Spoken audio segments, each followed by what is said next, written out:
बताइए जी, बहुत देर से इंतजार में। कि अभी जैसे इन्होंने लाडली लक्ष्मी योजना के बारे में बताया, बेटी के बारे में बताया, लेकिन वही बेटी 12 साल की बच्ची अभी उज्जैन की धरती पे बाबा महाकाल की नगरी में उसके साथ हुआ और वो पागल की तरह घूम रही थी। किसी व्यक्ति ने, इनकी सरकार ने उसके लिए मतलब कोई मुद्दा ही नहीं उठाया। मैंने कहा कड़ी से कड़ी कार्रवाई, अभी तक उन लोगों में कोई कार्रवाई नहीं हुई। उसके बाद ये विकास करते हैं। इन्होंने बाबा महाकाल को भी नहीं छोड़ा।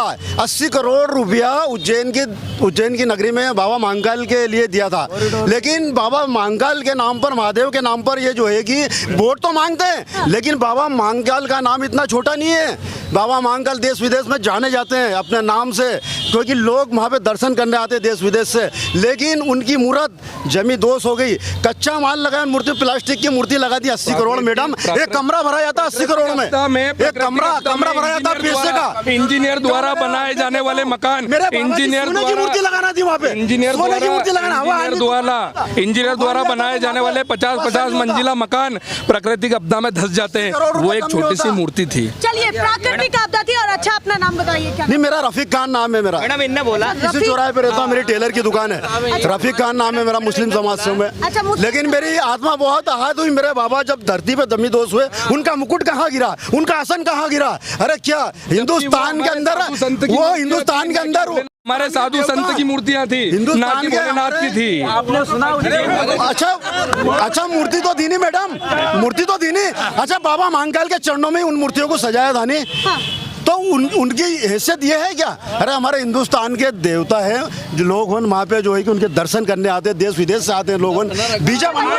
रफीक जी ने मुद्दा उठाया है, थोड़ा सा शांत हो जाए। रफीक जी ने मुद्दा उठाया तो सीधे महाकाल पर पहुंचे हैं, और क्या बोल रहे हैं वो आप ध्यान से। सही बात है। तो मेरा ये मानना है कि लोग उनके दर्शन करने के लिए देश विदेश से आते हैं। तो जब वहाँ पर आपने पैसा लगाया 80 करोड़ रुपया, मैडम कमरे भराए जाते हैं 80 करोड़ में। भ्रष्टाचार हुआ मैडम, मेरी आत्मा बहुत दुखी, क्योंकि मेरी बाबा की नगरी में ऐसा हुआ। अभी 12 साल की बच्ची की जो है कि वहाँ पे इज्जत लूट ली गई। क्या सरकार है, क्या कर रहा हो, कितना भ्रष्टाचार है। अरे वहाँ पे आप देखो, बाबा की नगरी है, ऐसा काम होना ही नहीं चाहिए। 12 साल की बच्ची क्या है? मैडम एक मिनट। और लाडली लक्ष्मी योजना बोलते हैं, ये दे रहा है लक्ष्मी को, वो दे रहा है। लक्ष्मी को आगे बढ़ा देते हैं, लक्ष्मी की रक्षा तो करो, उनके लिए रक्षा तो करो, रक्षा तो करिए। लाडली बेटी की रक्षा करो आप, बेटी तो मानते हो, लेकिन उनकी रक्षा तो करो आप, उनको सुरक्षा तो दो आप। उनको हर दम होते हैं मैडम, कहीं भी देख लो आप, बलात्कार के लड़के ने बताया। वो बड़े मुद्दे उठाए हैं और सीरियस मुद्दों पर बात की है। और देखिए, मुझे एक चीज बहुत अच्छी लगी कि यहाँ पर हिंदू मुस्लिम एकता है, यहाँ ऐसा प्यार भाव आपका बना हुआ है। उन्होंने सबसे पहले बाबा का ही नाम लिया। क्या कहना चाहते हैं? जैसा बेटी को लेकर के भी कहा, जैसा कि ये भाईजान ने बोला है कि महाकाल दरबार में 80 करोड़ रुपए की जो राशि आई थी, उस राशि से महाकाल लोक बना। उस महाकाल लोक में जो हमारे साधु संत की मूर्तियां प्राकृतिक आपदा से जो क्षतिग्रस्त हो गई थी, तो मैं इनसे भाईजान से ये कहना चाहता हूं कि इंजीनियर द्वारा 50-50 मंजिला मकान है, जो प्राकृतिक आपदा, आंधी तूफान आता है, बाढ़ आती है, भूकंप आता है, उनमें वो क्षतिग्रस्त हो जाते हैं। तो उसमें क्या मकान खुद बनाने वाले ने बेईमानी कर ली, या वो खुद अपने आवास के प्रति विचारधीन नहीं रहता? ईमानदारी से मजबूती तो देना चाहिए। अगर प्राकृतिक आपदा से धरती तक का पलटवार हो जाता है, तो वो तो हमारे साधु संत की मूर्तियां थी, जो एक इंसान द्वारा लगाई गई थी। वो प्राकृतिक आपदा के अलावा कुछ भी नहीं था। एक मिनट मैं जवाब दे रहा हूँ। मैडम मैं बता रहा हूँ, हिंदुत्व की बात करते हैं। हिंदुओं में भगवान को मानने वाले व्यक्ति जो आज भी किसी भी मंदिर में या कोई भी जगह अगर मूर्ति खंडित हो जाती तो उसका विसर्जन किया जाता, ना कि उसको रिपेयर करके वापस बिठाया जाता है ना। ये हिंदुत्व साधु संतों को नहीं, भगवान को। भगवान खंडित होते हैं। हाँ, साधु संत अगर हमारे किसी संत को चोट लगी है तो उनको क्या क्षमा दिया जाएगा कि उनका इलाज कराया जाएगा?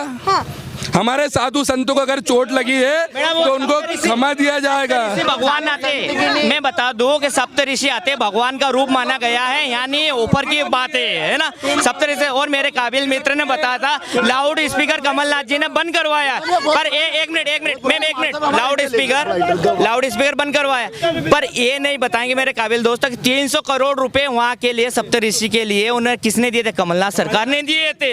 इस मुद्दे पे इन्होंने बात नहीं की। 300 करोड़ रुपए और फीता काटने मोदी जी चले गए वहाँ पे मैडम।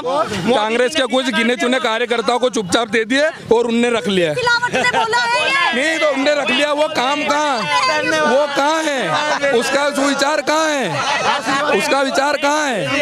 300 उनका कहना है कि अगर आप थोप देंगे भाजपा पर कि भैया मूर्ति टूट गई तो वो एक दुर्घटना भी हो सकती है। पूरी तरीके से सरकार को घेरना कितना उचित है, सवाल ये भी है। मैडम नियम तो ये देखा जाता है हिंदू धर्म के हिसाब से कि आप उस मूर्ति का विसर्जन करके नई मूर्ति बिठाई जाए, उसका घोटाला हुआ पैसे में जी। हिंदुत्ववादी है हम मैडम। चलिए आप बताइए आप किसके हित में बात कर रहे हैं? हम वर्मा जी के लोग बाग हैं और वर्मा जी का ही सारा यहाँ जितना भी कामकाज हुआ वो उन्हीं की बदौलत है सोनकच्छ में। दूसरा कुछ भी यहाँ पे कोई बीजेपी के नेता ने कुछ किए ही नहीं आज तक यहाँ पे। आप बता दीजिए कोई कह देगा यहाँ सारे जितना काम है टोटल कॉलेज कांग्रेस नहीं पसंद नहीं, हम तो कांग्रेस से ऑलरेडी। माहौल क्या लग रहा है? माहौल तो पूरा एक तरफा ही है साहब, आप खुद देख लो। कमलनाथ जी आएंगे अच्छे बहुमतों से आएंगे क्या साहब? अच्छे बहुमत। और भी लोगों को टटोलती हूँ, आप भी जल्दी से जी मैम बस पूछिए। मन में तो होगा जरूर। मन में तो बहुत सारी बात है। ये मेरी बात सुनो, जैसे कि अभी आप सोनकच्छ की बात कर लें, लोकल सोनकच्छ की बात कर लें, क्योंकि यहाँ पे जैसे कि यहाँ पे भाजपा की सरकार थी पर यहाँ पे विधायक काय का था? कांग्रेस का। कांग्रेस के विधायक के पास इतनी अथॉरिटी नहीं है, इतने पावर नहीं है क्या कि वो राज्य मार्ग बनवा दे पूरा, जैसे जहाँ जो जुलूस मार्ग है पूरा जुलूस मार्ग भैया तो बीजेपी की सरकार बीजेपी की है। शिवराज सिंह मामा जी बैठे आपके, तो क्या कांग्रेस के विधायक की नहीं सुनेंगे? कांग्रेस की विधायक की नहीं सुनेंगे? आपके मामा जी ने सरकार यहाँ देवास बीजेपी का है तो क्या आप राशि डालने के लिए मना कर? अरे आप बताइए जी। कांग्रेस की सरकार बनेगी, कांग्रेस की सरकार बने कमलनाथ जी। आवाज नहीं आ पा रही है, किसकी सरकार? कमलनाथ जी की कांग्रेस की सरकार बनेगी। हमने 15 महीने में काम किए और अब भी काम करेंगे। अच्छा किए हैं, क्या क्या काम कर दिए? लोगों के किसानों के मतलब बिल माफ किए, 100 यूनिट तक की बिजली माफ की और 5 हाउस पावर तक के बिजली का माफ किया बिल। उसके बाद में किसानों फसल गेहूँ 2100 का भाव गए, प्याज का भाव अच्छा है, हर काम में 15 महीने की सरकार 15 में बहुत अच्छी चली है। 15 महीने में फसल भी अच्छी है। उसके बाद में बता दो आपको, पहले उन्होंने 50,000 तक का माफ किया किसानों को, उसके बाद में 1 लाख तक का लिया, 1 लाख तक के कर ही रहे थे, उसके बाद में सरकार गिर गई। चलिए भैया किसकी सरकार बना रहे हैं इस बार? सरकार मामा की आएगी और क्या? पहले लाल गाँव खाते सड़े हुए, बंदरगाह फेंके हुए कांग्रेस के राज में। किन मुद्दों को 60 साल से लोगों को किन मुद्दों को लेकर के बीजेपी पसंद? किन के मुद्दे? बहुत सारी योजना चल रही है, इसको मिलेंगे 1 लाख रुपए लाडली लक्ष्मी है। हाँ, तो आप कह रहे मामा की योजना पसंद है? हाँ सब। कितनी सीट? तो सबके खाते में पैसा आते हैं, बेईमानी नहीं होती कुछ भी। 100 रुपए तो 100 ही आएंगे, 99 नहीं आते थे। और पहले 100 रुपए डालते थे, उस आखिरी में 1 रुपया आता था यहाँ तक। किसी को कुछ नहीं मिलता। 24 घंटे बिजली मिल रही किसान को गाँव में। संतुष्ट है पूरा? हाँ। कितनी सीटों के साथ मामा वापसी करने वाले? मुख्यमंत्री दोबारा से बनाने? 130 से ऊपर करीब। पक्की बात? पक्की बात। चलिए भैया आप बताइए जी किसकी सरकार बना रहे हैं? कांग्रेस की मैडम। क्यों बना रहे कांग्रेस? कांग्रेस ने विकास करा है। अच्छा विकल्प ही नहीं कोई। मामा ने इतना विकास किया है कि जरूरत ही नहीं है आपको कांग्रेस की, ये कह रहे हैं। किन्ने क्या, कौन सा मामा ने विकास किया? हाँ। विकास तो 18 महीने में कमलनाथ जी ने जो किया था वो 18 साल में नहीं हुआ। अच्छा वो 18 साल में? हाँ नहीं हुआ। तो आप कांग्रेस चाहते हैं? बिल्कुल कांग्रेस चाहते हैं। चलिए भैया कांग्रेस का माहौल लग रहा है। मामा तो गए, घर पर सेवा हो गई है उनकी और ज्यादा समय नहीं रहा। उनकी 20,000 घोषणा झूठी अभी भी पेंटिंग रखी फाइल में दबी हुई है। उन्होंने घोषणा जहाँ जाते वहाँ घोषणा कर देते, पर उनकी आज तक घोषणा पूरी हो नहीं पाई है।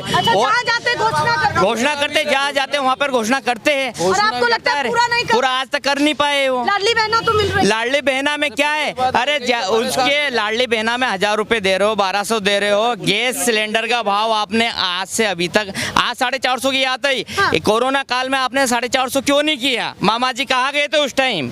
सरकार आपकी थी, है ना। डीजल पेट्रोल का भाव आज किसान बखरने जा रहा है, तो डीजल पेट्रोल का भाव सुनिए, यूरिया का भाव सुनिए, एमपी का भाव सुनिए, डीएपी का भाव सुनिए। अब क्या किसानों की हालत खराब है मैडम। 4 बार खेत में 4 बार ट्रैक्टर चलाना पड़ता है, उसमें 4 बार में 500 करके 1 बीघा में 2000 रुपए का डीजल लगता है, जब जाके वो किसान उसका खेत बोआती है। कमलनाथ कितने बहुमत से आने वाले हैं? कमलनाथ जी फुल बहुमत से आ रहे हैं। 150 पार का नारा दिया है और 150 पार करके रहे हैं कमलनाथ जी। और बहुत उनकी गौशाला 1000 गौशाला एमपी में उन्होंने यहाँ पर दी है, बना चुके हैं। पर बीजेपी सरकार है, उसमें से चारा नहीं मिल रहा, गायों को रोड पे घूम रही है। इतना भ्रष्टाचार हो रहा है। सरपंच, आपको लगता है सबसे ज्यादा भ्रष्टाचार, बहुत ज्यादा भ्रष्टाचार है मैडम। आज अधिकारी सुन नहीं रहा है। अच्छा 1 मिनट में बोल रहा हूँ, अधिकारी सुन नहीं रहे हैं। जाओ वहाँ 1500 का दिखाओ अधिकारी को, वो आपकी फाइल पे साइन कर देता है। इतना भ्रष्टाचार हो रहा है यहाँ पर एमपी के अंदर। क्या कांग्रेस में नहीं था करप्शन? कहाँ था सवाल तो बता नहीं हाँ मैं बता रहा हूँ ना, हर पार्टी करप्शन करती है, इसका मतलब ये नहीं कि काम होता था। बात सुनो, काम होता है, बात सुनो भाई साहब, मैं बता रहा हूँ, है ना, काम होता है। कांग्रेस सरकार में एक छोटा सा भी कार्यकर्ता बता देगा तो काम होता है हर चीज में। अभी आप देख लीजिए किसानों की समस्या की क्या है, लाइट है नहीं, मिल नहीं रही। डीपी अभी भी शिवराज सिंह मामा जी ने यहाँ पर दी नहीं, डीपी में हर जगह ट्रांसफर जले पड़े हैं मैडम। इतनी परेशानी आ रही किसान को सिंचाई में। रोजगार उसका क्या हुआ? क्या है अभी? रोजगार शिवराज सिंह जी ने यहाँ तो घोखली उनकी योजना है, आज तक कोई हुआ नहीं। अभी उनने यहाँ पे क्या नाम है जावर में उनने उद्योग डाला था, वो भी फैक्ट्री पे ताला लग गया है। आज तक अभी तक कुछ हुआ नहीं मैडम, रोजगार कोई मिला नहीं रोजगार। चलिए आप बताइए जी, क्या बात रोजगार की होती है।